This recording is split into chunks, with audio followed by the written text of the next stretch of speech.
Bonjour à tous, bienvenue chez Fun & Co. Aujourd'hui, petit cours technique, comment changer le boudin central en latex de Sawing.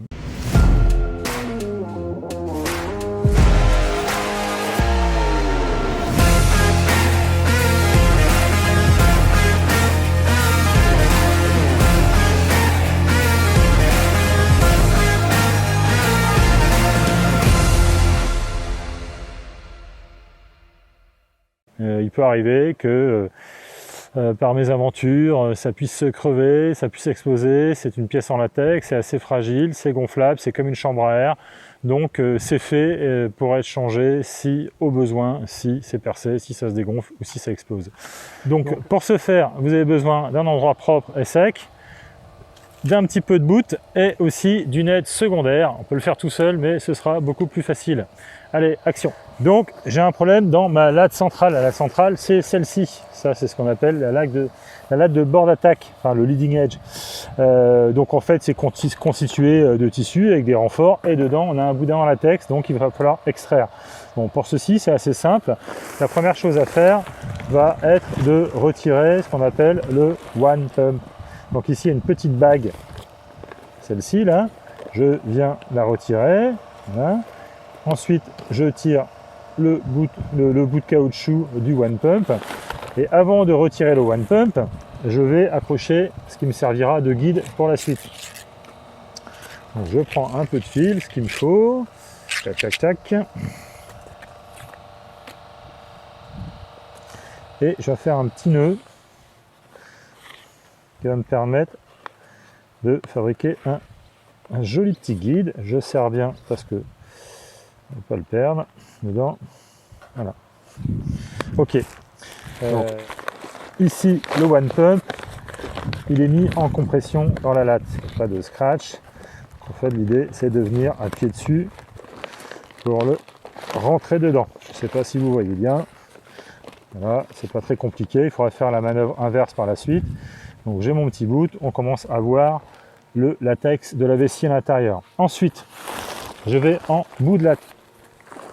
Ici en bout de latte, la latte elle est prise dedans dans une chaussette et elle est scratchée. Donc je vais chercher l'endroit où se trouve le scratch, où se trouve mon petit scratch dedans. Alors ici, je ne sais pas si vous voyez, donc j'ai la chaussette dedans et j'ai un petit scratch comme ça qui vient m'empêcher. Et vous voyez, la latte est prise en embout, donc elle arrive là, et là j'ai l'extrémité de mon blader. Ce que je vais faire, je vais venir prendre ça. Donc ça, c'est une 4 mètres, donc vous voyez, je vais avoir besoin d'une deuxième personne, mais pas forcément. Je tire gentiment dessus, tranquillement. On force rien du tout, parce que quand on va arriver à l'embout, où c'est un peu plus fin, voilà, ça passe. Donc là, j'ai extrait ma latte. Je viens dévisser mon guide.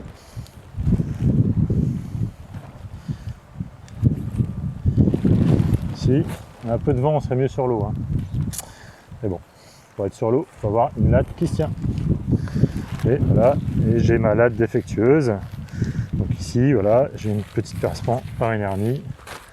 Donc ça, on peut éventuellement, moi je vous conseille de ne pas forcément les jeter, il faut les garder parce qu'après, on peut se resservir éventuellement des bouts de latex qu'on va coller à la néoprène pour faire une réparation au besoin, au cas où. Le boudin de latte centrale de rechange, vous pouvez la trouver soit chez nous ou soit chez nos partenaires. C'est facile, il y a tous les références, AFS, la taille, la width, 4 mètres, la pièce a changé et c'est envoyé assez rapidement. Donc ça se présente comme ça. Tac, un peu de vent, je vais mettre ça dans la poche pour pas que ça s'envole. Et ici, j'ai ma latte de rechange qui correspond bien à ma 4 mètres. Alors le but, ça va être de la repasser depuis l'extrémité de la latte, forcément, en y allant relativement tranquillement, pour ne pas faire de bêtises. En fait, le gros risque là-dedans, c'est de faire des hernies, c'est-à-dire de faire des tours un peu dans la latte. Et si je fais un tour dans la latte, et ben après ça peut exploser. Donc, petite technique là-dessus. Je vais la laisser plier de cette façon-là. Comme ça, tout au fur et à mesure où on va la faire dérouler, ben, ça me permet de garder un sens et qu'elle ne fasse pas de tour sur elle-même au risque de faire une hernie. Autre petite astuce, ça va être de replier l'extrémité. Donc l'extrémité, c'est ce qui se trouve entre l'embout de One Pump et le bout de latte qui va se trouver côté bord d'attaque. Ça va être de le replier sur lui-même comme une chaussette. Comme ça, quand on va gonfler, ça va pouvoir partir. Donc c'est relativement simple. Donc là, il y a la doublure. On voit bien que c'est doublé en bout. Voilà, des histoires d'effort. Parce que c'est doublé vers le bord d'attaque pour avoir plus de résistance. Donc il ne faut pas retourner sur la doublure, il faut retourner sur l'intérieur forcément. Est-ce que c'est bon? Voilà. Je mets ça dedans. Voilà, je fais ça proprement. Le gros risque en changeant, c'est très simple à faire. Le seul risque, c'est de faire une hernie. C'est un peu comme quand on change une change-brouillard d'OVO, c'est pareil, sauf que bon. Voilà. Donc ici, vous avez vu, j'ai retourné l'extrémité de ma latte. Donc là, j'ai l'embout de One Pump, donc je le ressors de sa doublure. Voilà, là, je suis pas mal. Et là, je vais venir attacher mon guide à l'embout de One Pump.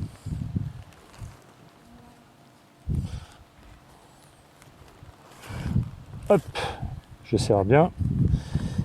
Je fais une deuxième clé pour être sûr de mon coup. Ça a l'air de tenir, ouais. C'est bon. Donc là, ce qu'il faut faire attention, c'est donc je repère mon embout de One Pump qui va du bon côté, forcément. Je ne vais pas inverser. Et je vais venir tirer dessus gentiment. Alors pour ça. Donc vous avez bien vu que c'est plus large forcément à cet endroit-là. Donc on vient la passer à l'intérieur. Et là, c'est là que je vais avoir besoin d'une deuxième personne. Chloé, tu peux venir m'aider? Alors je vais te demander de te mettre ici, là. On va tendre la latte, c'est ce qu'il y a de plus simple. Voilà, donc j'ai toujours mon embout de One Pump ici. Je vais te demander, alors je vais venir le glisser à l'intérieur de la chaussette. Alors le plus délicat, c'est le premier passage. Est-ce que tu peux tirer un petit peu dessus, doucement? Vas-y. Vas-y, voilà, mets ça. Voilà, vas-y, tire doucement dessus, gentiment. Et dès que tu l'as, tu me verras. Oui. Hop, et j'arrive au bout, normalement tu devrais l'avoir. Pas très loin. Ok. Alors, je te remercie. Ensuite, arrivé ici, qu'est-ce qu'on fait? Je vais venir donc sortir mon petit embout, gentiment. Donc vous avez vu, ça se clipse comme ça dedans. Voilà, j'ai ma doublure là, c'est grave ça. On va renforcer un peu le truc. Voilà. Donc on voit bien ici. On est sorti. Là j'ai mon embout ici. Et là j'ai le bout de ma latte. Donc la première chose que je fais, donc là je vais gonfler gentiment pour redéployer la latte et pour la remettre dedans, voir s'il n'y a pas des soucis et pas trop d'hernie. Attention, je n'ai pas gonflé beaucoup parce que je n'ai pas encore bloqué la latte là-bas. Si je gonflais beaucoup, la vessie en latex, elle exploserait tout de suite. Alors, je peux retirer mon guide, hein, je suis plus censé en avoir besoin. C'est quoi, c'est la vieille, c'est là? Ouais. Voilà, je vais dégager ça. Je vais faire un petit gonflage tout doux. Alors on fait attention quand on utilise un compresseur, on met pas la sauce, on y va doucement.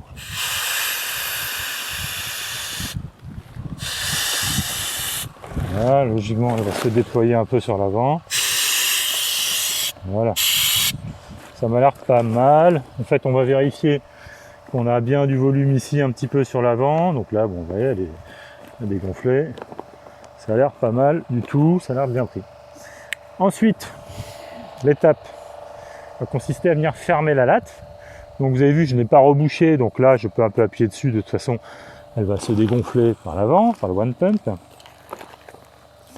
Et donc là, toujours pareil, sans faire de vessie, je pousse gentiment mon système. Donc j'avais repéré que j'ai cette position blanche ici, ce petit renfort blanc. Voilà. Voilà, je viens le mettre en bout comme ça. Et c'est le fait de le replier sur lui-même qui va me permettre de créer la fermeture. Donc le scratch, on peut le repérer de l'extérieur ici, là on voit la couture du scratch, il est là. Et donc je vais venir gentiment le re-scratcher.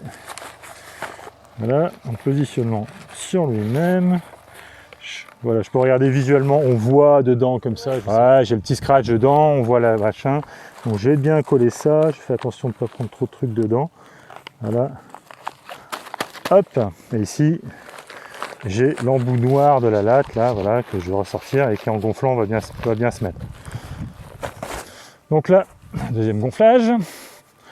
Toujours pareil, pas de précipitation, on y va tranquillement, pas pressé.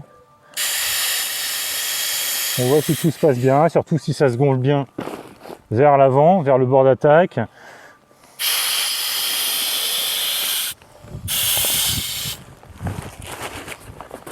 Voilà. On tapote pour que tout ça se mette un peu en place gentiment. Tu m'as gonflé.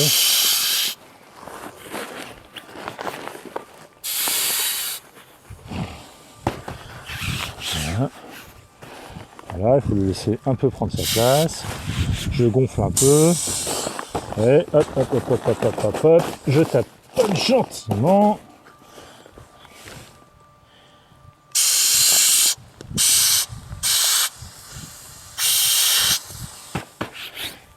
Et voilà, là tu es en place. Alors maintenant, qu'est-ce qu'il me reste à faire? Forcément, c'est remettre en place ici le one pump. Donc, je viens ici, hop, mon bout de caoutchouc de one pump jusqu'au machin. Et après, je viens le sertir avec la dague, comme ça. Donc, je mets le sertissage. Et voilà, votre wing est prête pour aller sur l'eau dans de bonnes conditions. Donc ne pas oublier les consignes sur les wings, on ne les fait jamais sécher en les tenant par la poignée avec les lattes non gonflées. Pourquoi? Parce que la latte centrale étant assez grosse, on peut avoir un affaissement du boudin central à l'intérieur et donc ça peut créer des hernies. Il ne faut jamais oublier ça. Et c'est pareil, même à chaque gonflage, quand on gonfle une wing, toujours bien vérifier que son bord d'attaque se gonfle bien, ne fait pas de plis dans tous les sens. Et la latte, c'est pareil, avant de mettre la dose de pression, on y va gentiment, on regarde si tout prend forme. Et une fois qu'on a vu que tout prend forme, on peut y aller et on peut mettre de la pression et après aller se faire plaisir sur l'eau. À bientôt sur l'eau et profitez du soleil et du vent, l'été n'est pas fini.